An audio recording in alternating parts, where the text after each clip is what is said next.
What do you think are the most common causes of piano injury? Yeah, great question. Well, I think probably the most common cause might actually be, more than anything, impatience and mentality. Yep. Because I think most people, when you're starting to feel something off.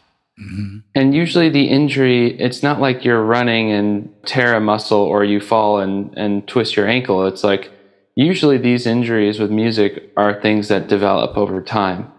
And so I think the most common cause is actually ignoring the injury and not taking the right steps to ensure that you don't develop a worse injury. And that's certainly what I did. It's certainly something I've done, unfortunately, even with other muscles in my body. Yeah. And because, I'm a person who I just want so bad to excel at whatever it is I'm trying to do. And so I've developed, some chronic injuries from soccer.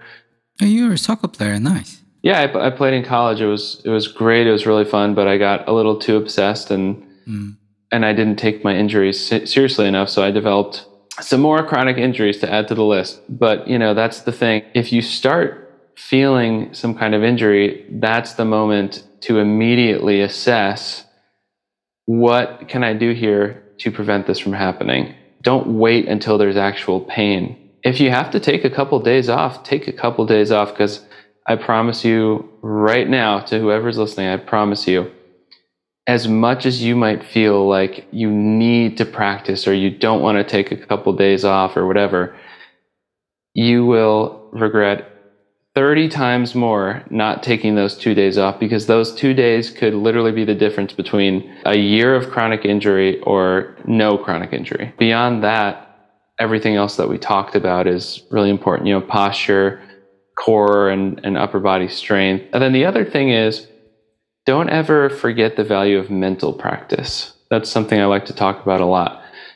When I was injured, I basically went through this period of time where I really thought, I felt the competition and I felt the feeling of the competition leaving me in the dust. Yeah. I was like, how can I even achieve my goals when I can't even play? At one point, my arms were so bad that my parents had to come in the room in the morning and, other than my underwear, help me get dressed, basically. Wow. So it was really bad for several months.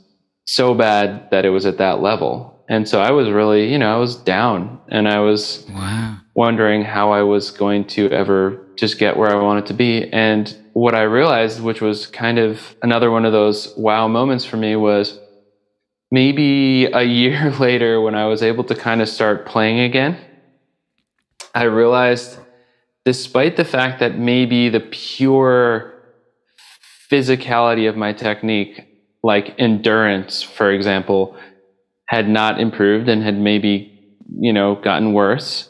Overall, even just the first time I sat down to play again, somehow I was way better. I had improved a great deal as a musician. And that was this kind of huge wow moment for me, because suddenly I looked back on what I had done that last year and I realized I had been, without even really thinking about it, constantly ear training and visualizing myself playing the piano. I was listening every night and doing basically visualization exercises of myself playing, like as I was falling asleep, and visualizing the solos that I was listening to.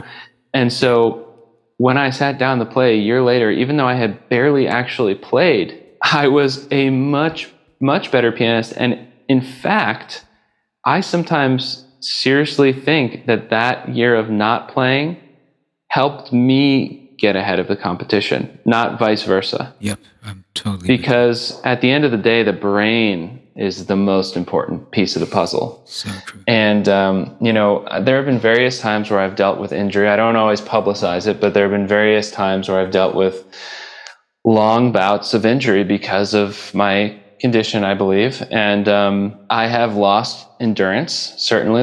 If you asked me to sit down and play a song at 300 BPM, you'd be like, oh, okay. Yeah, he's he hasn't been practicing like he used to, right? But that's kind of the only situation, I think, in which you might notice that my physical practice at the piano isn't what it, has been at times. Otherwise, when I sit down, my brain-body connection continues to improve whether I am at the piano or away from the piano.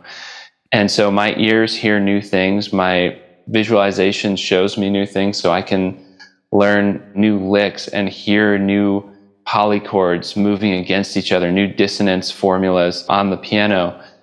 And so I really don't feel like not being able to play for even a month is so detrimental, because you might find that if you focus on mental practice, you might actually make more progress than you would have if you were sitting down at the piano every day.